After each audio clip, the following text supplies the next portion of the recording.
let me see, my last and final talking point, and I'll leave it at this. And I thought this was interesting, and I want to give credit here to my main man, the great chef of boxing. Shout out to my man, great chef of boxing.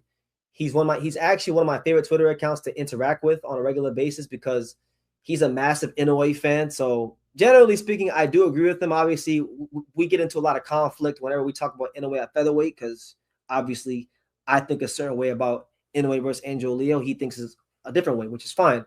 But he's a great Twitter account. If you don't follow Great Chef of Boxing, go follow him, right?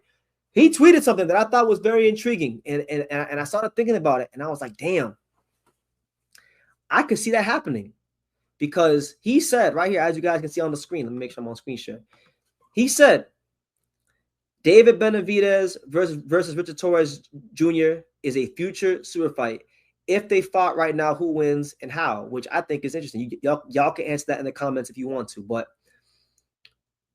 I can see that fight happening sooner rather than later because for those that know, for those that don't know, Torrez is supposed to fight Frank Sanchez this weekend in an IBF title eliminator fight. If he wins that fight, he becomes a mandatory challenger for Alexander Usyk. I don't think Usyk is going to have the belts much longer, not because he's going to lose, but because I think he's reached a stage at 38 years old where he's going to pick and choose who he wants to fight. He's been undisputed. He beat Tyson Fury 2 times. He beat Anthony Joshua 2 times. He beat Derek Chisora. He beat Dale Dubois 2 times, right? So what more do you want him to do, right? Like, I know people want to see him fight Kabiel and Mosley Tama, and in my case, Filip Hrgovic, but he's probably not going to do that. So I think the belt will go vacant, and it's possible that in the next year or so, Richard Torrez could win a heavyweight title. And if Richard Torrez Jr. does win a heavyweight title, I could see David Benavidez versus Richard Torrez Jr. being a really big event. Torrez is Mexican-American. David Benavidez is Mexican-American. Can y'all imagine the scenes? Do you guys remember how big it was, how big of a deal it was when Andy Ruiz Jr. beat Anthony Joshua and became the first Mexican-American heavyweight champion of the world? Or the first fighter of Mexican descent to win a heavyweight title? It was a huge deal. Andy Ruiz for like 3 to 5 months was low-key one of the faces of boxing, right? Until he pissed it away in the Anthony Joshua rematch.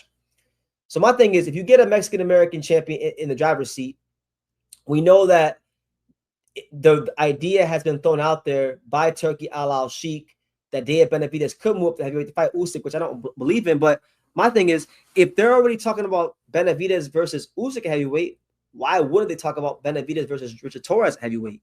And I think the fight would do crazy business because right now Benavidez, you want to talk about fighter stock, you want to talk about a fighter's name getting bigger in the sport fight by fight.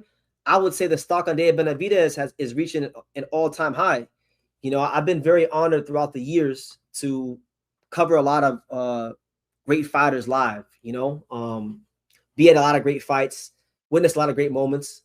And I would say that Benavidez Zotto performance, as far as fights I've been at, and I've been at a lot of them, that's up there amongst the greatest. You go to these fights and, ringside, the media is supposed to be professional. You're not supposed to be there cheering or going crazy or having any crazy reactions to guys knocking out their opponent.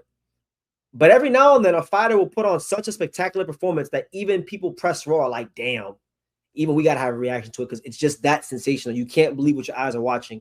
And that's what he was against Zotto, right? So he deserves every bit of fanfare he's getting right now. And Benavidez is one of them guys. He's down to fight anybody. Youngest fighter to win a super middleweight title in boxing history. Light heavyweight champion. Unified cruiserweight champion now. You talk about Benavidez, and if I'm not mistaken, Benavidez is the only fighter to become super middleweight, light heavyweight, and cruiserweight champion because, Roy Jones Jr. Never became cruiserweight champion. And I don't think James Toney did either, right? So they skipped cruiserweight because Americans, cruiserweight in its early days was viewed as a Eurocentric division. And, a lot of Americans had the mentality of, why would I be a cruiserweight when I can just go to heavyweight and make more money, right? So he's the first fighter. Think about that. Benavidez is the first fighter in history to become super middleweight champion, light heavyweight champion, cruiserweight champion. If he fights Torrez or Usyk or whoever, and he becomes a heavyweight champion, he then becomes the first fighter in boxing history to become super middleweight champion, light heavyweight champion, cruiserweight champion, and heavyweight champion, which to me is legitimate top 5 pound for pound stuff. So I think maybe not right now because Benavidez has some other fights that he can entertain, like Opataya, like Bivol, like Beterbiev.